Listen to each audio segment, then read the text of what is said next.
at this time to a response panel for a day in science. I'm Curt Nelson. I teach physics on our campus. And we have some real interesting people on our panel today. For one, we have Amelia Earhart on my right, who is an American aviator lady. We have Glenn Seaboard, who is the gentleman across from me.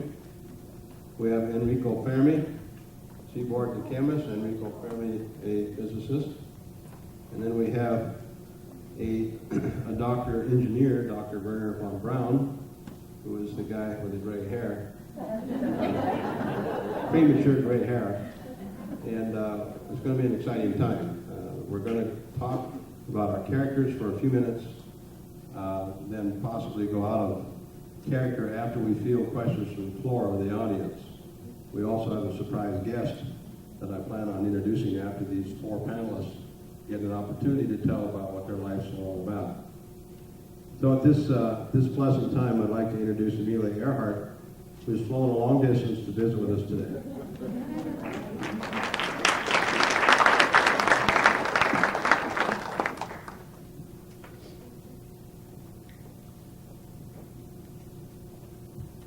Have you ever had a phone call that's changed your life? I did. I had a phone call back in 1928. I was working as a social worker at the time at the Dennington House, working with some young children just like these, having a great time when someone said, "You have a phone call, Amelia?" I said, "I don't want to talk to anyone." They said, "I think you might want to talk to this person. It's George Putnam." George Putnam. Putnam, probably Putnam Publishing. I'll take that phone call. And I am certainly glad I did. You know what Mr. Putnam offered me? He offered me a chance to fly across the Atlantic Ocean. And you say, well, big deal. We fly across the Atlantic Ocean all the time. What's the big deal? I was going to be the first woman to fly across the Atlantic Ocean. The first woman not as a pilot, but as a passenger, no less. What happened was a woman by the name of Amy Guest wanted to be the first woman to fly across the Atlantic, and her family wouldn't let her go. Fortunately, Amy had all sorts of money, and she wanted to make sure a woman was one of the first passengers to go across, so she would fund the flight. Mr. Putnam knew that I was a pilot since 1922, and he knew I had a sense of adventure, and he knew I would be the woman they'd want to go. And boy, was I excited. Let me show you where we went.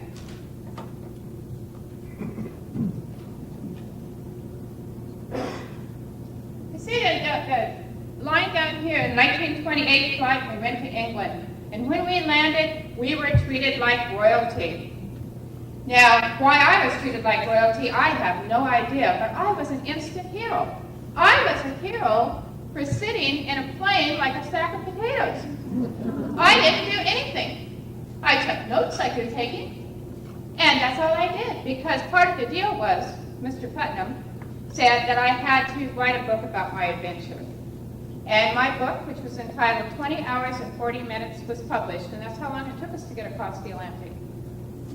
Well, in 1932, I decided I needed to justify to myself and to the rest of the world all the nice things that were being said about me.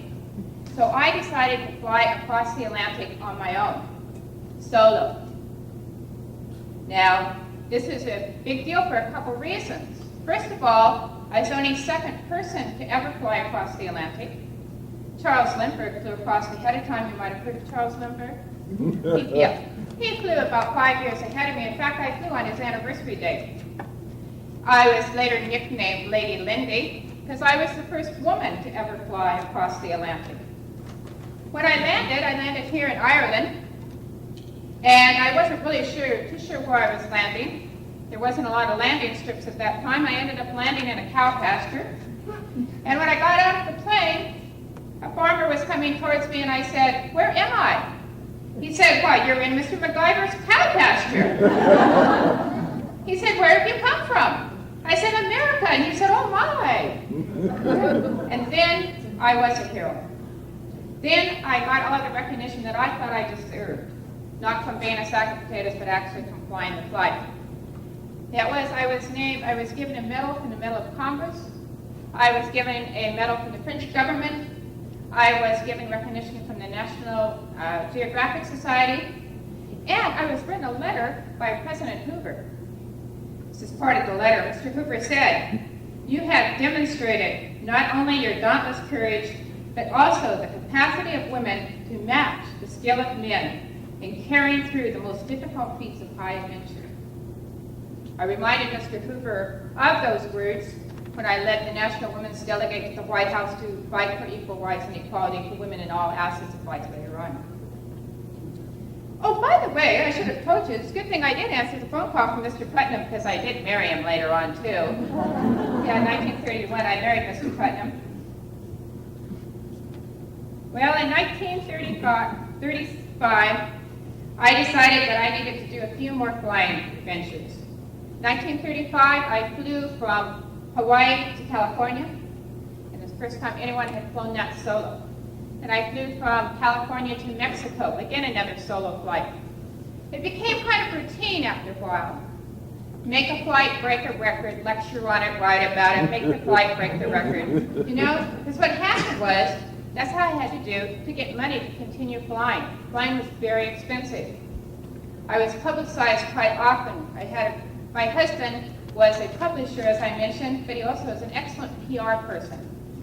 Someone said one time, they said, "George, do you mind sharing the limelight with Maiya?" And where someone else quipped, "If there wasn't for George, Maiya wouldn't have a limelight." Well, in 1937, I decided I had one good flight left in me. In 1937, I decided to fly around the world.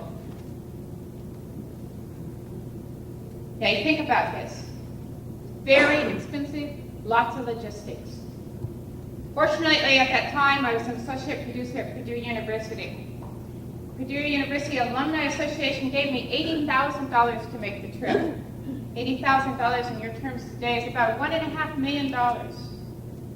So I started planning the trip. I hired my navigator, Fred Newen, to go along with me. He would be my sole companion for this trip. We also had to make arrangements. You think about all the different logistics here. You had to make arrangements for all these countries. Many countries had hardly had a plane even land in them, let alone have a landing strip. We had to make arrangements to make sure we had fuel at these different places. We had to make sure that there was parts of the plane at these different places. We had to make sure that these countries would even let us land there. Franklin Roosevelt was the president at the time, and he was instrumental in helping me with this. Without his help, I wouldn't think I would have been able to do the flight. So we took off. We took off and we headed from Oakland to Hawaii. And after one day of layover, we took off again to continue our flight. And one of the tires blew on the plane tipped, and the plane crashed upon takeoff. Fred and I were able to escape without injury, but the plane was a mess. Beautiful little Lockheed Electra was a mess. It had to be shipped back to California for repairs. Those repairs took over 3 months to make. Well, then you think about it, as we know, and as scientists will probably even mention, weather patterns change. So we have to also change our flights. We studied the map and we decided now to go from west to east. And this is the flight that we took. We headed into Miami, we went to South America, we went to Africa, we went to India. Can you imagine all the exciting places we went? And we were treated with such royalty. Every time we landed, everyone wanted to feed us and wanted to talk to us. We were fumigated every time we landed because they never knew what we were going to bring from another country. The big joke was, too, that Fred and I said we couldn't eat too much because if we gained 6 pounds, that was the equivalent to a gallon of gas. A gallon of gas could save your life. So as you look along here, you see all the things. You see the flight stops right there. July 2nd, 1937. We were headed to Howland Island. The last time anyone heard my voice, I gave them what I thought where we were, and I said we're running very low on fuel. They never heard from us again. An extensive search was made for the plane, for myself and for Fred. Nothing was found. Franklin Roosevelt sent out 44 aircraft and 9 ships to find us. They said the cost of a 2-week search was almost $4 million. I was not found, my body was not found, our life raft was not found, our plane was not found. And so goes where you probably, most of you heard about the mystery of Amelia Earhart. In fact, if you look at my bibliography, it doesn't say died, it said disappeared, because they don't know what happened. All sorts of speculation. Some people said I was a spy for the U.S. government, and the Japanese caught me and held me for prisoner of war. Some people claimed they saw my execution. Some people said that I was forced to broadcast as Tokyo Rose. Some people said that I was found, but I was never very coherent, and so I lived the rest of my life on a farm in New Hampshire. Yeah, it's bad at that. No one really knows for sure. The mystery continues, and the mystery has continued for 60 years. The search has gone on. When I left, though, I left letters. I left letters for my family.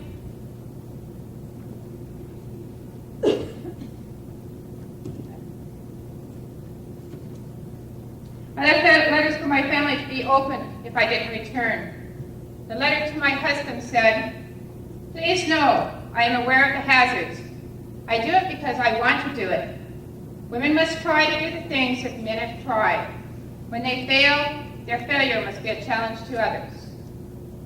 Eleanor Roosevelt, who listed me as one of her most inspirational friends, said she is sure my final words today are, "I have no regrets."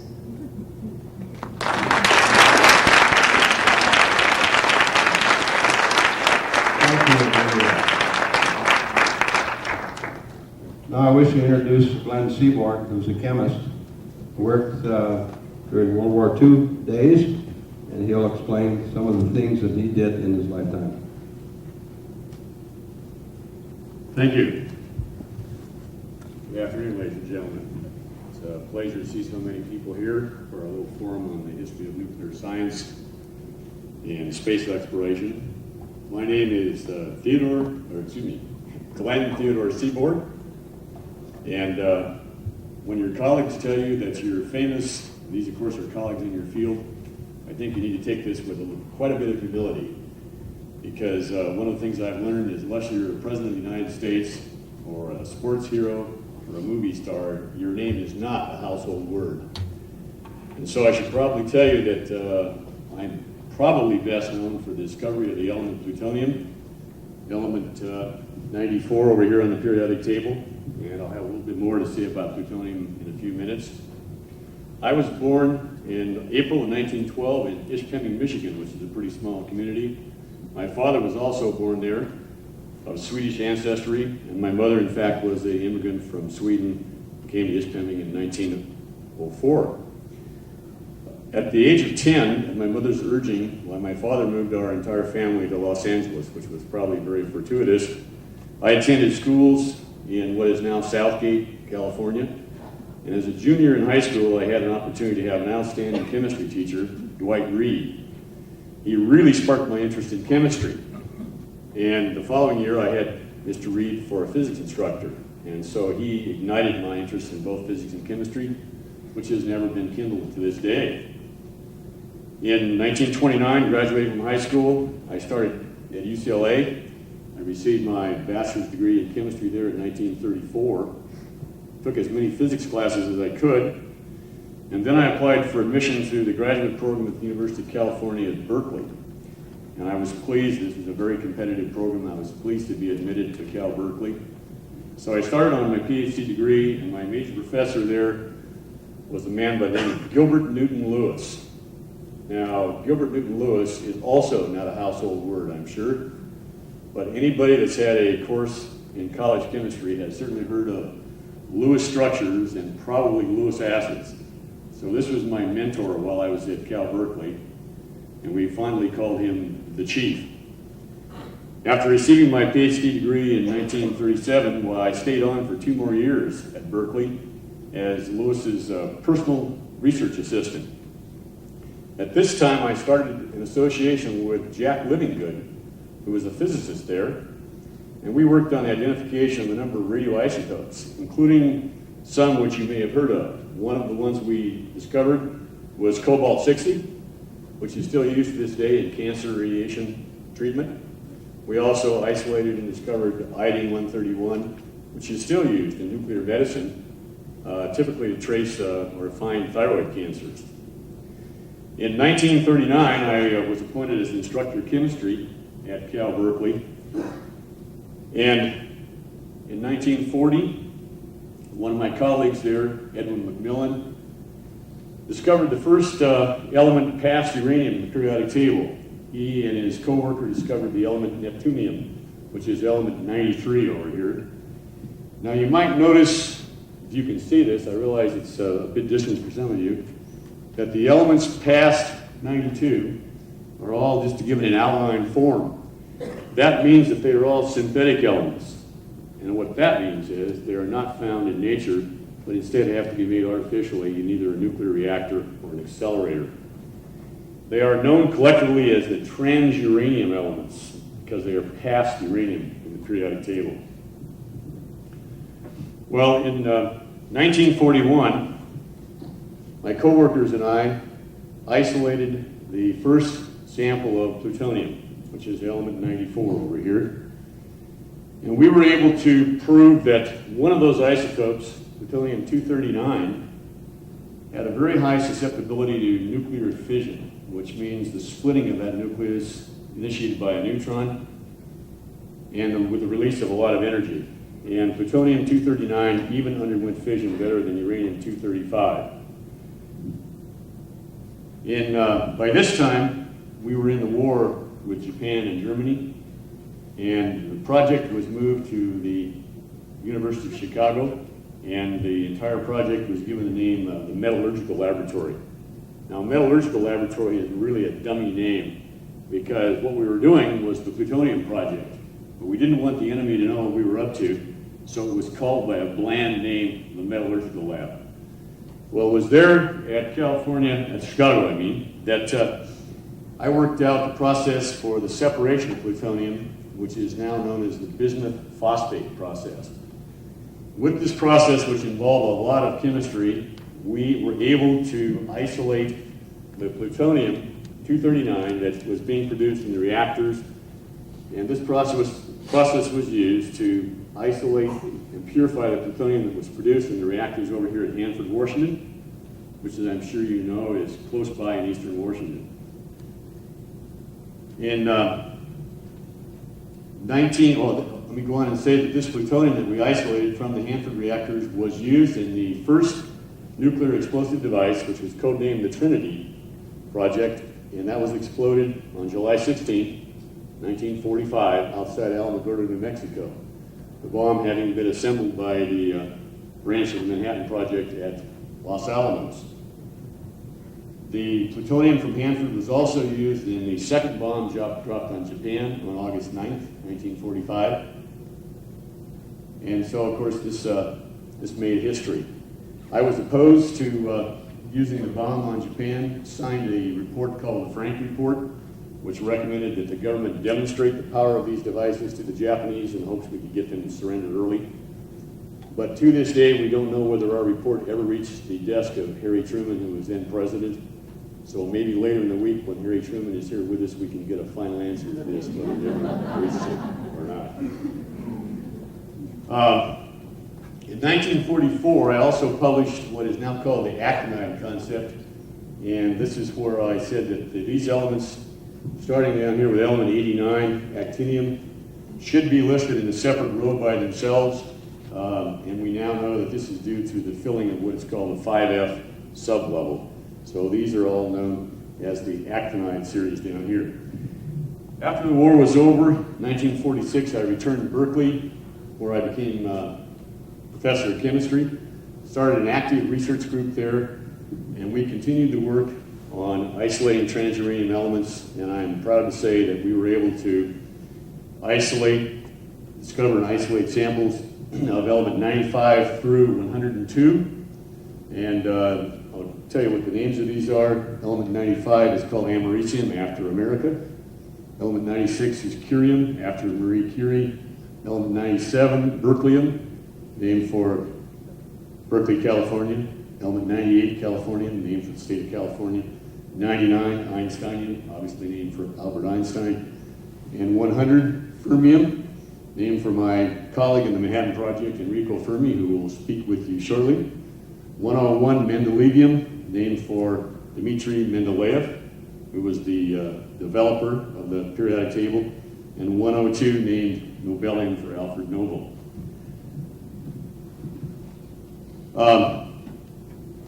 This was a serious undertaking, all these projects, but as I aged, I finally phased out of the research work, and I'm proud to say that my recent passion has been to work on projects that would improve the process of education in the U.S., especially science and mathematics education.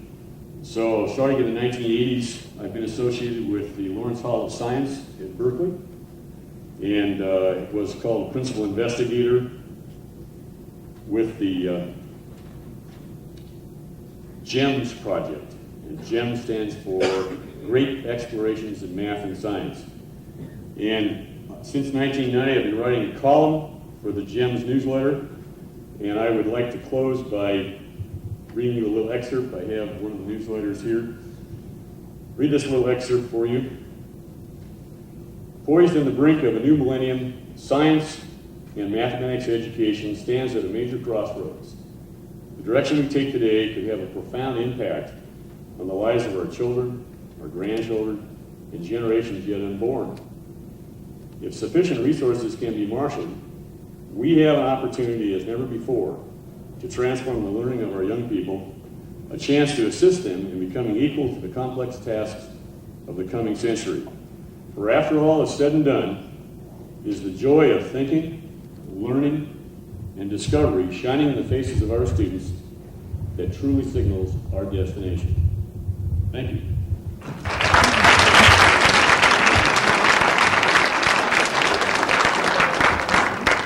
Thank you, Glenn Seaborg. At this time now, next on the order from the program is Enrico Fermi.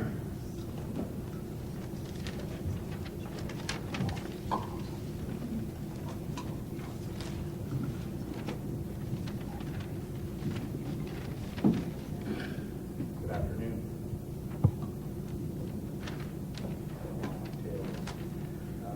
My name is Enrico Fermi.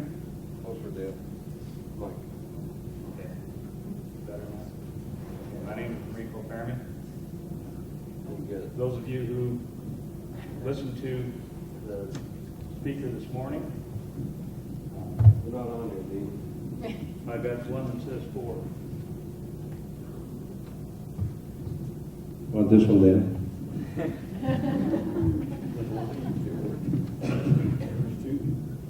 Is there sign? We're using 2, Dean. 2, Dean.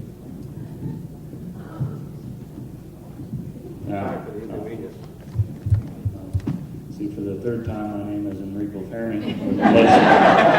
Was the first 2 times also.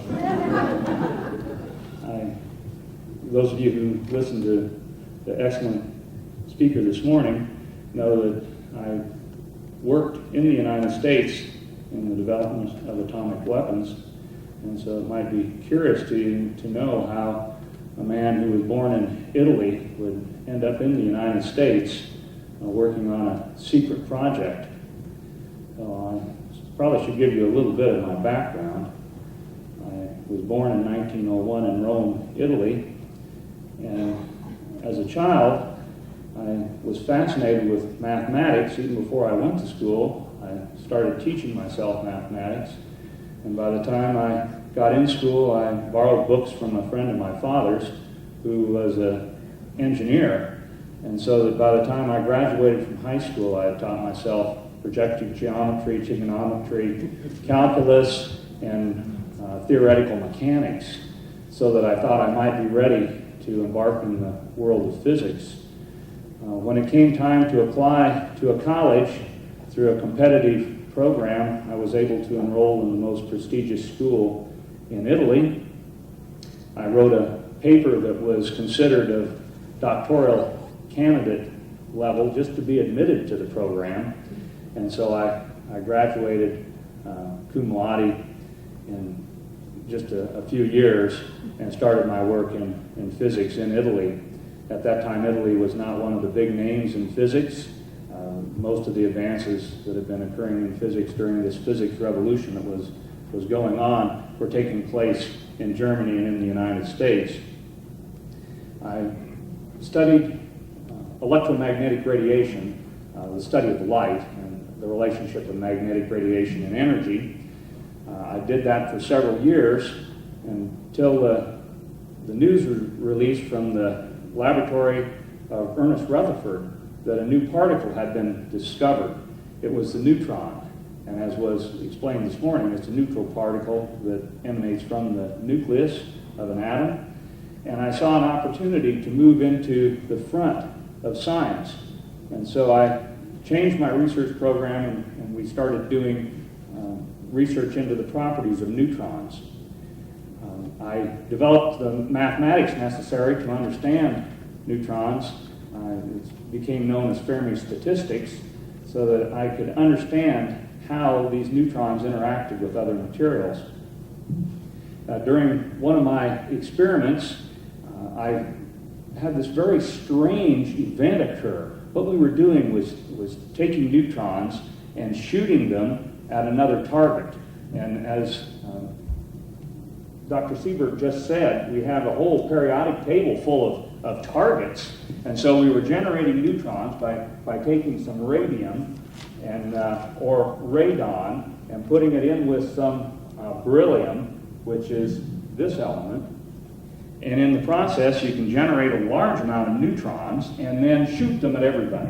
And so we were just going through the periodic table, picking an element, shooting it full of neutrons, and seeing what it did. And I was doing the math as we went so that we could understand this. And then we got to silver.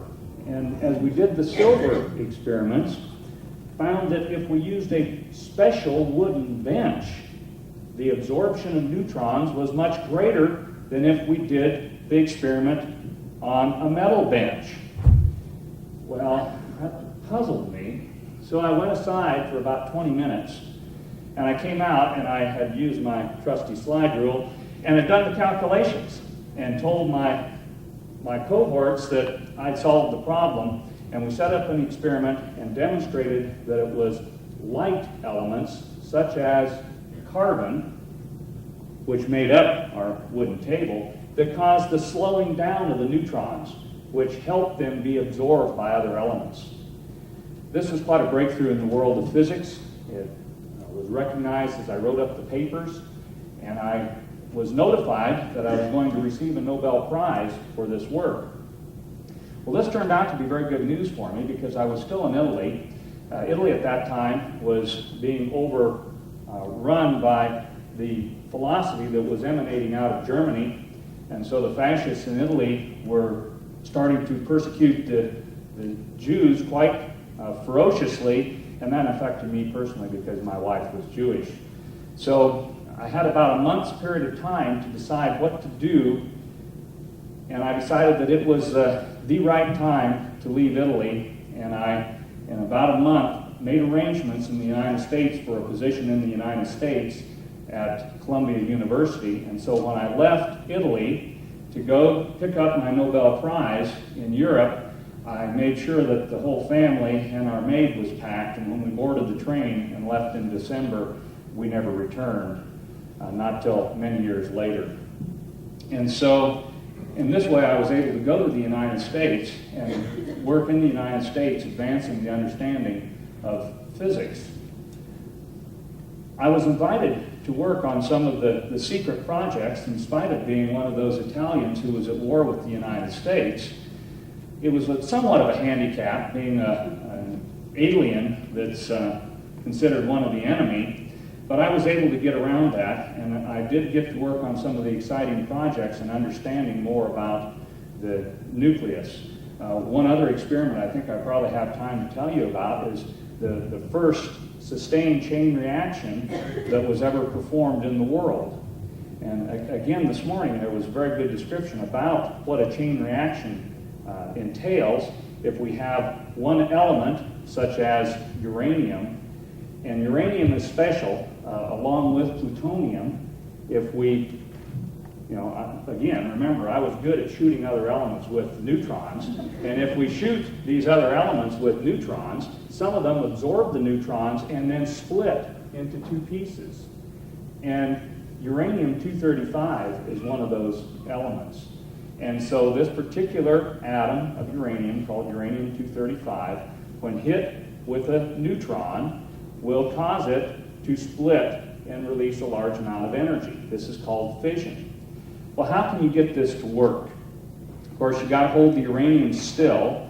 And one of the problems is as the uranium flies apart, the neutrons that are released are very, very high speed. In fact, they're so fast that they fly through other elements. Instead of hitting a uranium and being captured by the uranium, they'll fly right through the atom. So I put what I understood from my experiment with the wooden table to use. What I needed to use was graphite to slow down my neutrons. So I started calculating how big a pile of graphite was going to be necessary to be able to slow down neutrons well enough to get a sustained chain reaction to occur with uranium. It was a pretty big pile. And of course, this was a secret. We had to have a secret place to do this, so by this time the work was going on in the Metallurgical Laboratory in Chicago, and we decided to build the first sustained chain reaction graphite pile underneath a stadium at the West Ag's Field. And so we used 200 tons of carbon, along with 6 tons of uranium. And we started arranging it in a very large pile with uranium spaced throughout the carbon. Carbon slowed down the neutrons that were coming out of the uranium, allowing them to be absorbed by other uranium that was distributed throughout the carbon pile. Of course, you got to have an on-off switch. And so we were using the on-off switch of cadmium, because cadmium absorbs neutrons without undergoing fission. And so I was able to be present when the first sustained chain reaction occurred. I was the man who got to say, pull the last 1 meter of cadmium, and the chain reaction occurred, and we knew from the measurement of neutrons coming out of the pile that the amount of energy was expanding in the pile, that we're generating a controlled chain reaction. It was not a very large reaction. We only allowed it to run for 28 minutes, and it generated about a half a watt of energy. And then we put a piece of cadmium back in the pile and shut it down.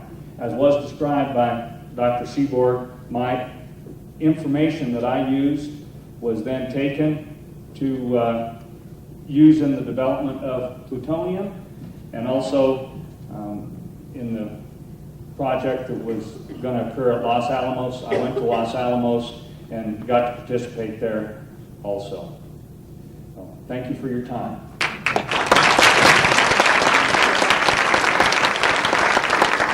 Thank you, Enrico Fairman. Next person on the panel is an engineer, rocket scientist, Werner von Braun.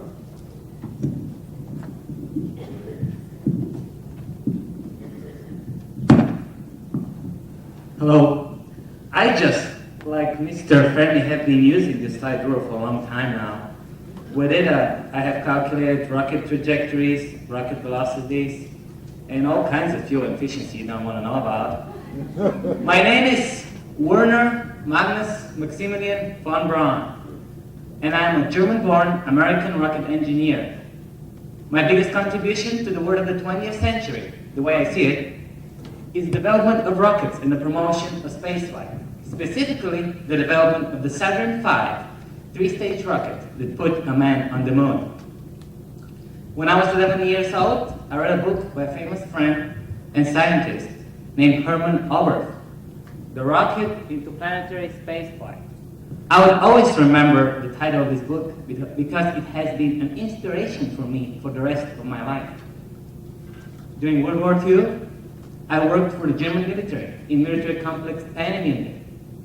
There, me and my team developed the most advanced rocket of the time, the V2, or as we knew it, the A4.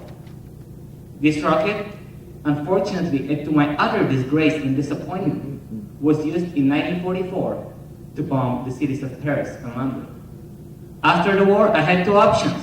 First, I could go with the Russians, and second, I could go with the United States. Believe me, my choice was clear from the very beginning. On June 20th, 1945, me and 127 of my co-workers arrived at Fort Bliss, Texas, where we had the unique opportunity to share our knowledge of rocketry with our colleagues from the US Army. Our time at Fort Bliss, Texas was a happy one. We basically improved a lot of rockets and looked around, played around. I married my wife, Amelia Von Braun, and we have had 3 children, Iris, Margaret, and Peter Constantine, all with the name Von Braun. At the end of our stay at Fort Bliss, Texas, we got our first big project assigned to us by the US Army, the development of a 500 surface-to-surface missile, which became to be known as the Redstone. Now the Redstone, on its turn, gave birth to the intercontinental ballistic missile and to the intermediate range ballistic missile.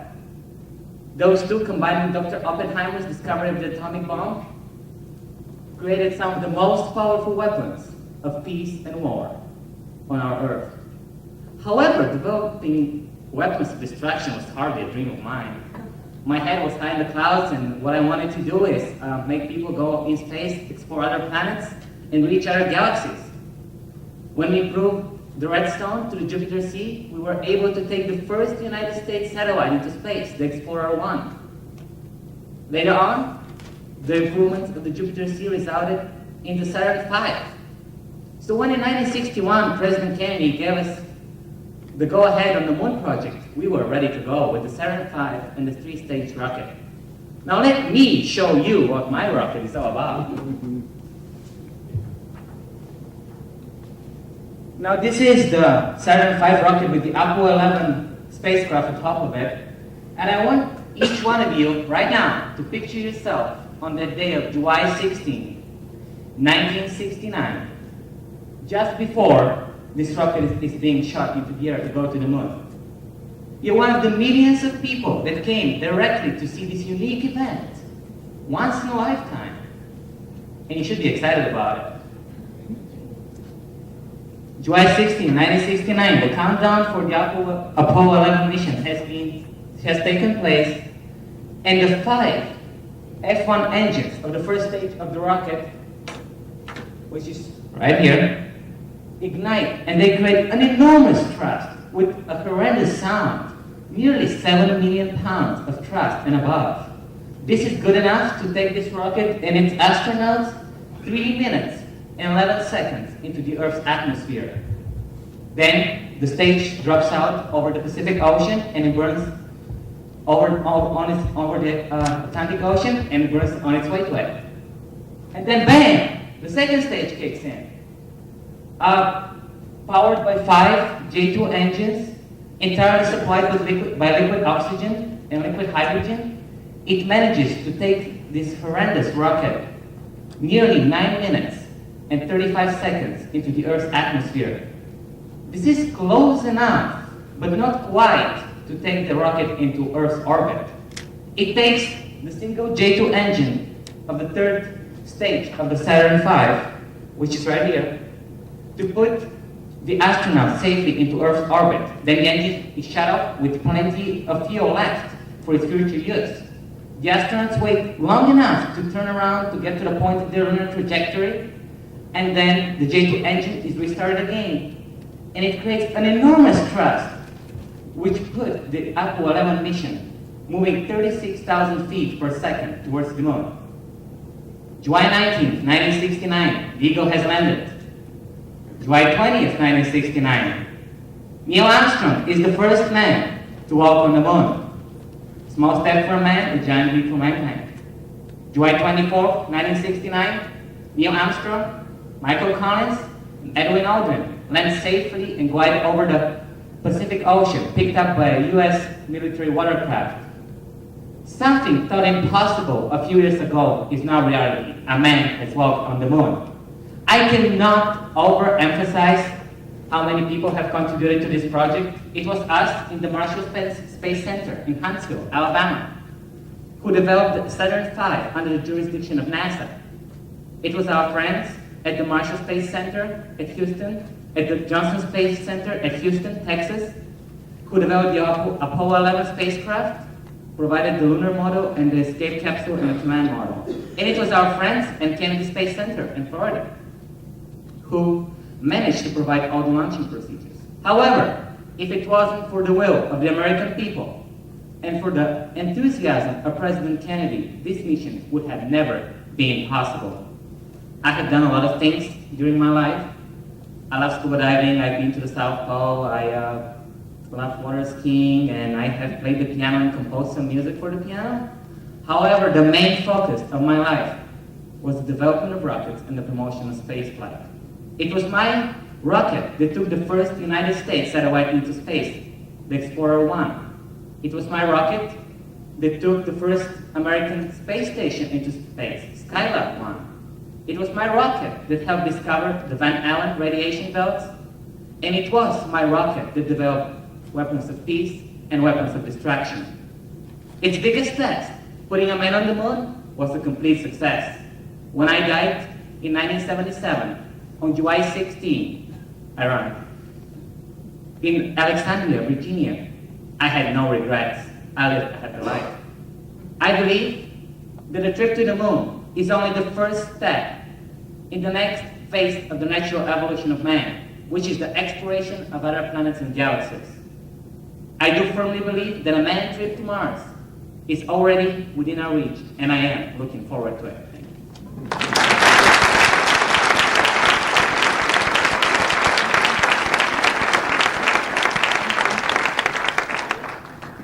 I mentioned also the theme for this day is on science of the last 100 years. And the three things that show up in the last 100 years are the development of the atomic bomb, landing on the moon, and the development of the structure of the DNA molecule. 7 o'clock tonight, there's a panel on the DNA molecule. This time I'd like to invite a guest from the audience, Mr. Oppenheimer, Robert Oppenheimer, if he would come up to the panel.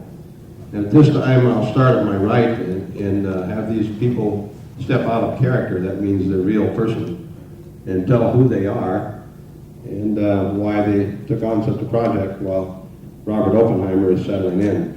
Dr. Ken Wright, what's the story about you? Thank you. I'll make the story very short. I find science fascinating. Chemistry professor here at North Idaho College. Always been fascinated by nuclear chemistry and the fact that Clay Jenkinson was going to come here to portray Robert Oppenheimer gave me a chance to pick a character of the outstanding caliber of Glenn Seaborg to study and research and do a presentation. It is indeed our pleasure to have you work on this panel. Mr. Marcy, you're next. My name is Dale Marcy. I teach chemistry here, also share office space with Ken Wright. I guess I enjoy doing this. I've played other characters previously, and this is a great opportunity to get to work with Clay Jenkinson again, and for just a moment to pretend I was a physicist. No offense, Dale. One of our students on our campus, Vito, and that's his nickname, Vito. It's not written that way in the brochure. And it's Delchev who portrayed Werner von Braun. So Vito, would you tell us about yourself? I'm a student here. I'm a political science major, and I did get volunteered for this project by my political science instructor, Tony Stewart. Something I accepted gladly, and thank you. And they needed someone with an accent, so, I came to me naturally, so Werner von Braun was a good choice. I don't claim to know anything about rockets, or probably just a little bit. but I believe he was a really good person, and I really admire his personal qualities. One is his achievements in rocketry. Thank you. Annie McKinley is the last member of the panel. She'd like to say a little about herself. Hi, I'm a speech teacher here at NIC, and I picked Amelia Earhart character because I could relate to her sense of adventure, and there's lots of stuff written about her, and also all the different things that come out about her is always new. In fact, we have, I believe here in Coeur d'Alene, a gentleman who wrote a book about Amelia Earhart's search, and as we speak, there's a man from Spokane right now searching for the plane. And so they have actually found some equipment they think will go deep enough. So it's kind of also kind of a connection to this area a little bit too. But she was a really fun character to research and play. I also like her outfit. Thank you. I just wanted them to step out of character in their real selves so that the audience would then have two individuals to ask questions towards, the one that they portrayed and the one they really are. At this moment, I wish to introduce Clay Jenkinson, our friend Chautauquan, who was on the session this morning at 9 o'clock, and he played Robert Oppenheimer. If you'd like to say something for a few minutes, Clay. Use your own mic.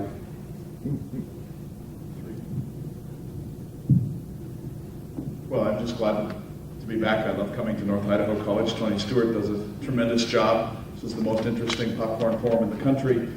It's the only one that I know of in the United States where a whole community, not just the college community, but the community itself of Coeur d'Alene participates, not just as audience, but as Chautauquans taking on these characters. And you've seen what a tremendous job they do. So I think Robert Oppenheimer would be thrilled to be here. Glenn Seaborg, the discoverer of plutonium, without which no atomic weapon, and Enrico Fermi, who was the serious mathematician behind most of this.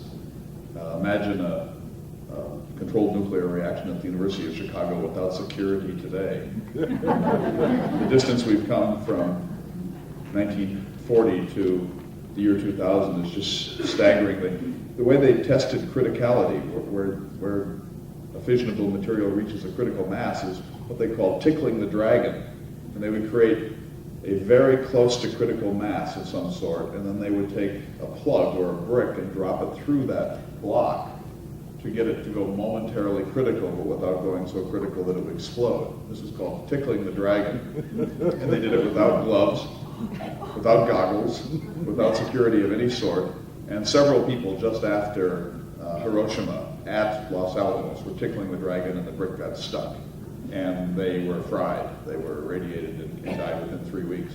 So you have to keep in mind that when the 20th century has been unfolding scientifically, but also on an experimental basis, and no one knew at the time what we know now. Hanford probably couldn't have been allowed to exist if we had known then the incredible amounts of radioactive waste that would be generated, for which there is no rational means of deposit or recovery. So the 21st century, unfortunately, is going to be in some part given over to the recovery from the excesses of science in the 20th. Thank you very much. Thank you. Now is the time for the audience to ask questions that might be on their mind of our panelists.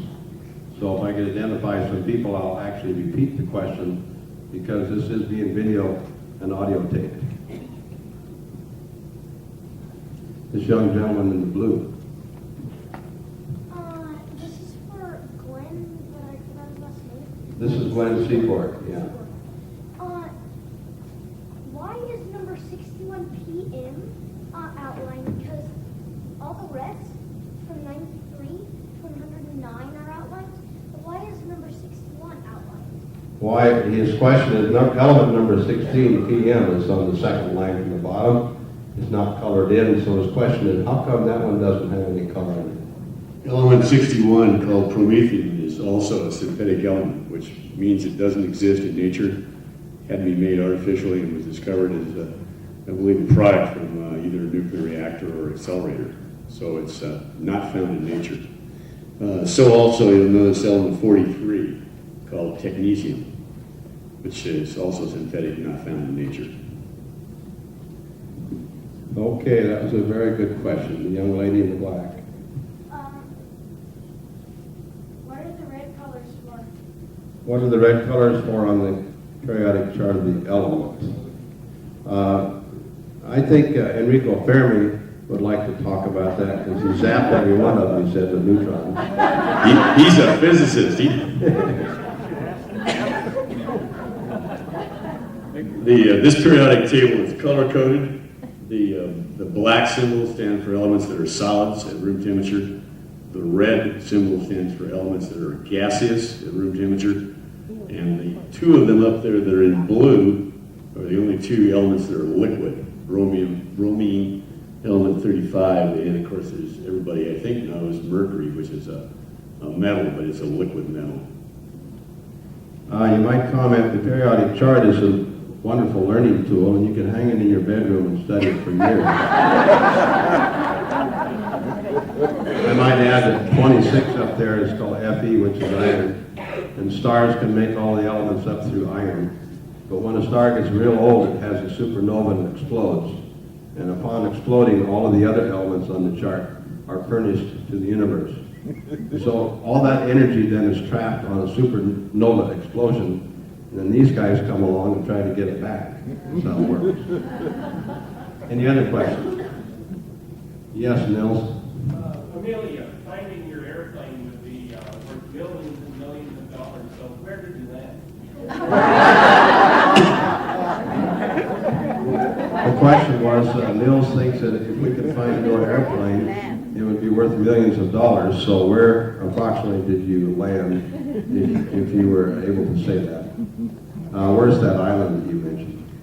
Okay, where you want to go search for this, Nils, this $1 million plane? Yeah, okay, it's approximately 100 miles off of Howland Island, and I don't know if you know where Howland Island is, but look it up in the encyclopedia. But it's approximately 100 miles off. It is probably worth $1 million. Yeah, I would imagine. Kind of like the Titanic all over this lady here. I just want to know, Mr. Fermi, you died very young. What did you die of? What did Mr. Fermi die of? I died at 53 of cancer. Nowadays, we might have considered the way we worked unsafe, but as we were studying the properties of neutrons, we didn't understand the health physics of neutrons. And so at the same time that the Metallurgical Lab was operating and we were studying the properties of matter, we also studied the health impact. So we had health physicists there. But I imagine my death was somewhat premature from working around the neutron sources that I did. So it was probably that way for most, or a lot of the scientists that were there. You know? I don't know for sure, but we do know from times now, several decades later, that neutrons, since they are absorbed by elements and cause radioactivity in other elements, that they would be unhealthy to work around unshielded sources. Okay, are there any other questions? Gentleman way in the back with the blue hat. I'd like to ask a question to Mr. Seymour. In the early 60s, since you worked so much with the atomic energy, fission, stuff like that, did you have any doings developing the Advanced Research Project Agency? The question was, were any of you involved in the Advanced Research Development Agency in the 1960s? Yes. Is that correct? Did you want to direct that to one individual or Well, if anybody up there had... free for all? To my knowledge, Glenn Seaborg had nothing to do with that organization. He was the commissioner of the Atomic Energy Commission for an unprecedented 10.5 years. Starting in 1961, he was appointed by then President John F. Kennedy and was reappointed by Presidents Johnson and Nixon and was head of the AEC, but that's not the same agency you're talking about. Well, it has stuff to do with the United States Department of Defense nuclear weapons project. And it's basically called the ARPA, telecommunications, computer communications, stuff like that. I was wondering if you had any... Yeah, what you mentioned is a subset of the military organization, ARPA. Yeah. I don't believe that these gentlemen were involved with that. The AEC was kind of an entity by itself. Any other questions? Yes? I was wondering, Glenn is still alive today? Is that right? Unfortunately, no, I died just slightly over a year ago. Would have been almost 100 I died on February 28, 1999. Oh. Made it to almost 87. So apparently the neutrons only got Enrico, they didn't hurt me. Yes, the guy over here with the hat, gray hat. This is a question for any one of the scientists. That's no offense to Miss Earhart.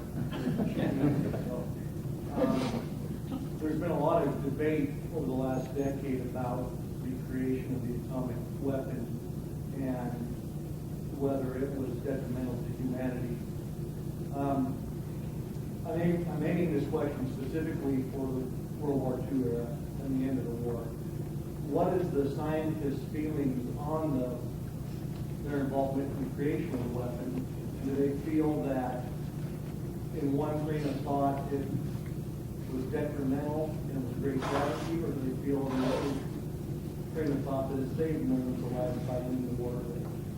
The question was, what was the effect of the development of the atomic bomb? And each individual, I think, had different forms of remorse or considerations on afterthoughts.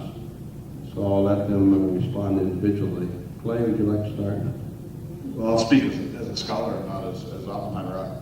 Oppenheimer's own view was that it's a complicated view, but it's something like this, that scientists are not moralists, that scientists do what scientists do, and they are manipulators of nature.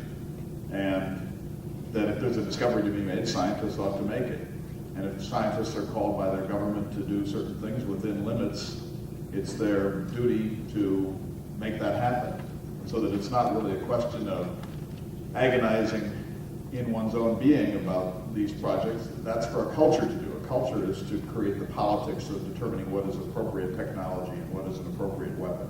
I think that is a consensus view held by most of the scientists that we're representing here. They had varying degrees of anxiety about what it is they had done. Now, until the moment that the bomb worked, nobody quite knew what it would be, and there was a certain kind of thrill in being involved in the project. If you read the memoirs of people like Feynman and Fermi and Oppenheimer and others, they all argued that this was the happiest, most productive, most exciting time of their lives. It seems paradoxical to us to think that they could have the thrill of their lives creating a genocidal weapon, but that's not how they saw it. They saw it as a problem-solving moment and a kind of camaraderie forged by a crisis that couldn't have been forged in any other way. And so we need to, in a sense, to categorize them. What's interesting, though, is how many of them, about the time that the war ended with Germany in May of 1945, began to distance themselves slightly from what it was they were creating. They were all, in a sense, forming exit strategies and conscience strategies for what was about to happen, and different ones had different reactions. Edward Teller at one end, unremorse, no remorse whatsoever, wanting to go on as fast as possible to the next weapon. Someone like Leo Szilard got off the bandwagon even before the first detonation and distanced himself morally from what was being done, even though he had had more to do with initiating the project than any other physicist. And so everyone had to scramble to make sense of this, and I think it's arguably the event of the 20th century when humankind finds that it has its finger on a weapon of global implications, not just local implications, but global implications for the whole planet, not just humanity, but everything on it. That required the culture to rethink itself, it required nation states to rethink themselves, it required the United Nations to rethink itself, it required men and women to rethink themselves individually, and they all did it. And charting that is an extraordinary odyssey for us to follow. I think we've, in fact, as a people, grossly oversimplified the debate into this, whether it was wise or not to drop something on Hiroshima. It's an interesting debate, but I think that belittles the profundity of the question that we're asking, and because it has implications in the world of genetics, cloning, and so on, has implications in the world of information technology, the future of the internet, and so on. And we're at the point now, I would say as an Enlightenment scholar, as a scholar of the world of Jefferson, that the 21st century is going to be a period of enormous testing of the Enlightenment concept of what a culture is. The 10 Amendments, the Bill of Rights, are being stretched to the breaking point right now. And if you think that's interesting, wait 10 years, because the chances of surveillance, the chances of sedition, the chances of treason, of the spreading of ideas to infiltrate despotic and benevolent nation states, and so on and so forth. The wall of separation between church and state, all of the things that we thought were in place in the Newtonian, Jeffersonian world are now fundamentally in question as we face the third millennium of the 21st century. And I think it's going to be a very exciting time, but not a good one for the Bill of Rights. I would hope that that answer did not outline what you're going to talk about tomorrow at 10 o'clock. Tomorrow's talk by Clay Jenkinson has a title, which is the keynote address for the week. It's called The Historical Perspective of the 20th Century America. Gentleman in the red back here. This one's for Werner Von Braun. Actually, I'm a huge fan of yours.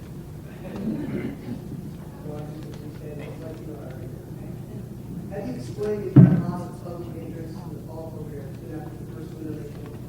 And also, if the World Wide Web and the Internet was around during the late 60s and early 70s, and people had more information and be more involved in the program, maybe you had better information as to the reasons why we went to the moon. Do you think things would have been different? The question was to Werner von Braun. When reflecting back on the Apollo project, how did it actually fizzle out lightly? Would there have been a change if modern technology would have aided that?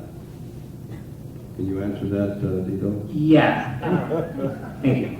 I'm actually glad you asked that question because I was hoping that I can bring this up. I didn't have time in my speech. Well, you have to picture the situation in the 1960s. The Russians have just taken their first satellite into space, which would be Sputnik. And they have put the first man into space, which would be Yuri Gagarin. And America found itself in its mad race to catch up with the Russians. We had the feelings of the Cold War coming up, and the whole nation suddenly became united behind the project. We want a man on the moon. In those kind of things, the will of the public is really important, and also favorable government and administration. That's why I cannot overemphasize the importance of President Kennedy. And people like me, who are crusaders for space, we worked hard to publicize that issue. So you have a goal, it's the moon, and you get to it. I don't know, whatever it takes. Well, once that happens, you kind of lose it, because you had the goal, you beat the Russians, you are way ahead, you have NASA, the public loses interest, and there it is. We are not doing anything else. Reasons, loss of interest from the public, the main reason, and the government officials supposed to do what the public does, so therefore, change of presidents, future presidents did not seem to be so interested. After Kennedy, Nixon kind of said, well, we got to the moon, and that was about it. Funding could not have been a problem. However, myself, who was in charge in the base of Huntsville, Alabama, I was moved to NASA headquarters, and I took a position there. So I couldn't directly be involved. I saw my purpose as promoting spaceflight, but there was a growing distrust from the American government towards me and my team. There were some issues brought up about our past, and I didn't have the rapport as I did with other government officials. I guess people need a single goal to look forward to, and right now there is no goal. The trip to Mars, I said it, that's what I saw it, but people ask, why do we want to go to Mars? I have some good responses to that, but I don't want to pick up on the rest of the Thank you. Modern technology, what you ask is, I didn't get the question, can you repeat it? If you had modern technology, would the system have worked a little differently? And the answer, I guess, we could say is what? Yes, it would. Yes. With the internet and its obsession with young people and everybody else right now, I think that they would have been looking different. That would be a Another speculation. question. Yeah, thanks, Tito. That's a difficult question. Another reason why, for you young people, why did we go to the moon? Another question is a fundamental, basic science question. For example, what is the moon made of? How old is it? Where did it come from? And we went to the moon to try to find those answers, and we somewhat don't have all of those answers as yet. Yes, sir. Yes, sir, the guy in black. I'd like to Sure. address this to any of you scientists. To any people. From a practical matter, is Star Wars feasible? Is Star Wars feasible? I guess I'll take a prerogative on that one. Star Wars is a great fictional story. A lot of the terminology used is Well, I'm not talking pseudoscience. about that Star Wars. I'm Oh, you're talking about Star Wars as a- missile defense thing. Missile defense system, Yeah. okay. Missile defense system, is that a feasible situation? Anyone like to respond to that?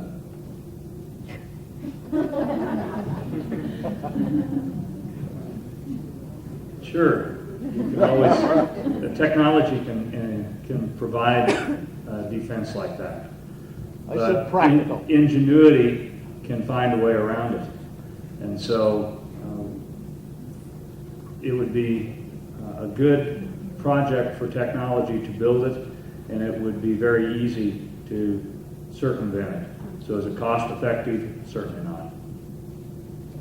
There's a myriad of satellites above the Earth, most of them used for surveillance. Microsoft is trying to get a system in the air. We'd like to have every individual on the Earth communicate with each other directly. That's a long-term goal, which isn't too long down the road. Yes, sir. Tony has called me away. I have to go to do a little television program, so I won't answer that question. If you come tonight, I'll be glad to give my answer to the question of whether Star Wars is feasible, but you just reminded me of something I've never thought about. Yes, sir. It's kind of a warning to young people. I do have a copy of the periodic table on my bedroom wall. Perhaps explains why I live alone.